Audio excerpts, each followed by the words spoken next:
Satu. Satelit Republik Indonesia Satria 1 telah sukses diluncurkan sebagai satelit terbesar di Asia milik Indonesia pada tanggal 19 Juni 2023 yang lalu di Florida, Amerika Serikat.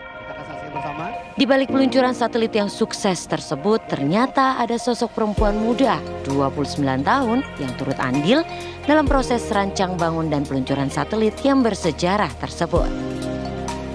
Namanya Adi Pratnia Satwika Asmadi atau akrab disapa Nia Asmadi. Bagaimana sosok insinyur perempuan asal Indonesia yang turut berperan dalam peluncuran satelit kebanggaan Indonesia ini? Luar biasa, saat ini kita sudah bersama langsung dengan sosok wanita hebat di balik Satria 1. Ada Mbak Nia di sini. Halo, selamat siang Mbak Nia, apa kabar? Selamat siang Mbak Tia. Cantik sekali. Udah terlihat extraordinary-nya tuh, karismanya udah beda ya. Mbak Nia, kalau boleh cerita-cerita nih, sebenarnya di balik Satria 1 ini perannya Mbak Nia itu sebagai apa? Yang ikut sebagai kayak arsiteknya atau gimana sih Mbak Nia? Oke, iya mungkin sedikit penjelasan background. Saya memang backgroundnya aerospace engineering, teknik dirgantara.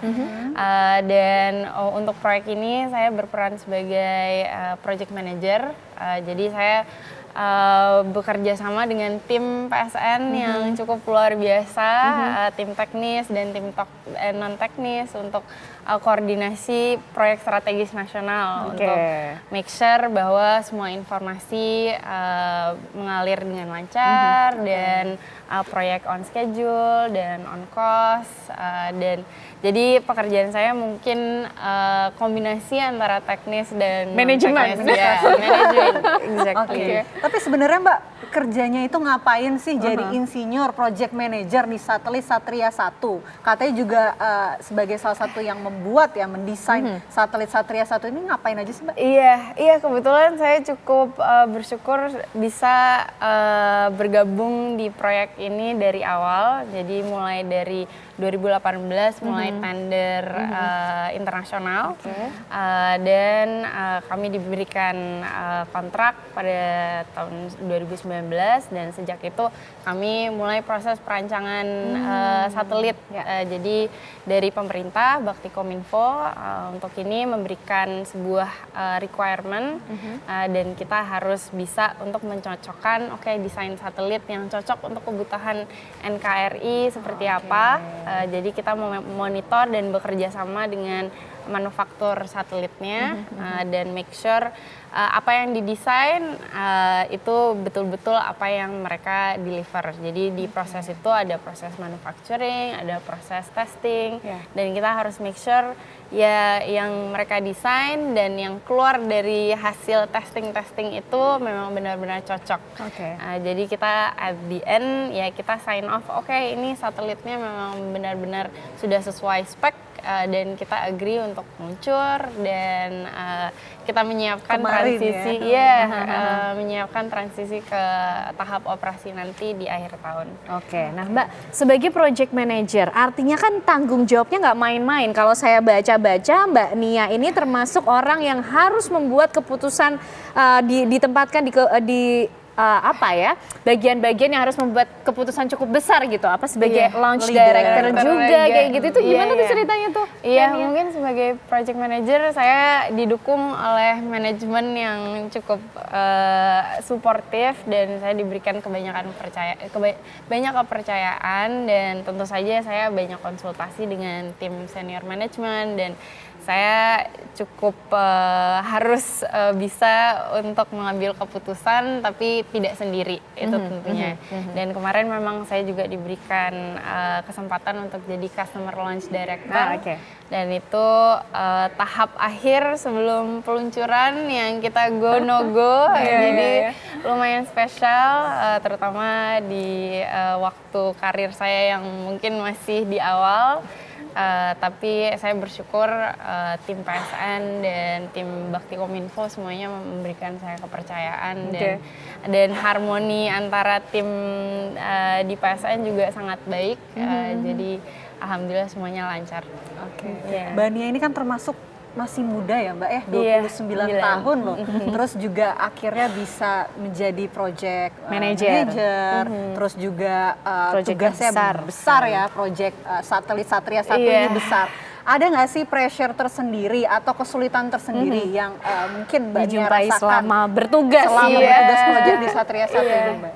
Iya, tentunya banyak dan pressure untuk bisa mendeliver dan menjadi contoh baik sebagai company dan proyek ini juga untuk area 3T dan orang-orang yang memang belum punya konektivitas internet. Jadi untuk saya sendiri apabila memang merasa overload atau banyak pressure ya saya coba remind bahwa oke, ini saya kerjakan untuk NKRI dan untuk orang-orang yang memang membutuhkan dan harapan saya ini bisa jadi bagian kecil dari kemajuan bangsa Indonesia. Itu spirit yang bikin Mbak Nia ketika capek akhirnya semangat lagi gitu ya.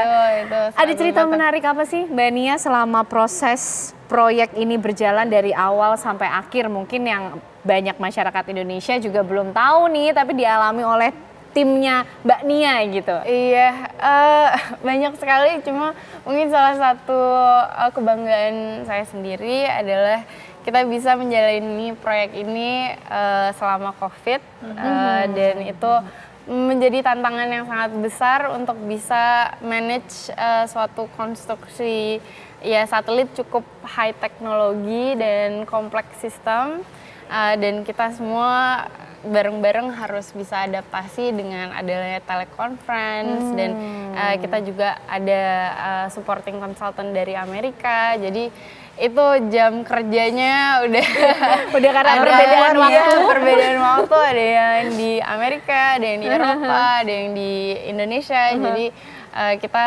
mungkin masuk kantor, full day kantor, tapi pas sampai rumah masih lanjut telekon sampai jam 10 malam. Atau skincare mata kayak harus kenceng nih lah. makanya itu dia. Oke. Nah kalau lihat background dari Mbak Nia ini kan juga sempat ambil jurusan teknik dirgantara ya Mbak ya?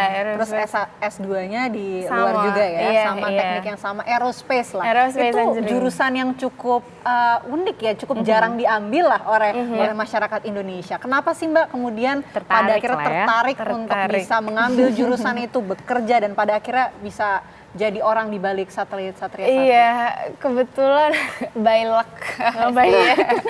Saya memang ada ketertarikan di engineering dari ya mungkin saat SMA ambil IPA, tapi pas saat saya decide mau major apa sebetulnya agak ngasal, tapi banyak konsultasi dengan profesor waktu kuliah dan mereka infonya ya aerospace engineering ini mirip-mirip kayak mechanical engineering dan yang lainnya, tapi kamu lebih spesifik dan mungkin kompetisi kamu nanti pada saat lulus lebih sedikit, jadi ya mungkin itu daya tarik, tapi alhamdulillah saya bisa sampai di sini dengan adanya micro decision yang mungkin ya hoki-hokian aja, tapi ya at the end saya sangat bersyukur space industry ini nanti kedepannya akan sangat berperan dan akan berperan sangat penting untuk negara Indonesia dan globally juga pasti akan banyak kesempatan yang banyak. Mbak, singkat saja mungkin, next project yang akan dijalani dan pesan buat teman-teman muda Indonesia. Mungkin yang gampang dulu pesan-pesan untuk semua teman-teman Indonesia yang masih muda, tetap semangat. PSN mempunyai moto PSN pasti bisa, dan saya yakin juga seluruh rakyat dan anak-anak muda Indonesia ini mempunyai kesempatan baik untuk mencoba untuk piggyback di digital transformation dan semangat baru Indonesia yang fokus sekarang favorable untuk anak-anak muda dan ya siap tampil dan ambil responsibility lebih banyak dan saya harap sih saya hanya bagian kecil dari transformasi Indonesia ke depannya. Oke, Mbak Nia terima kasih banyak. Iya, Kita tentu Mbak Nia. terus menunggu dan berdoa untuk proyek-proyek Iya, selanjutnya Mbak Nia dan karya-karya tim. berikutnya. Sambil menunggu anak-anak muda yang lain ikut berkontribusi untuk kemajuan bangsa Yes. juga. Sekali lagi terima kasih Yes, Mbak Nia terima untuk kasih waktu dan banyak. ceritanya. Pemirsa, itu tadi perbincangan seru dan menarik kita bersama dengan sosok luar biasa, wanita cantik muda bersemangat di balik meluncurnya satelit Satria 1. Apa kabar Indonesia Siang masih akan kembali hadir untuk Anda dengan informasi lainnya sesaat lagi.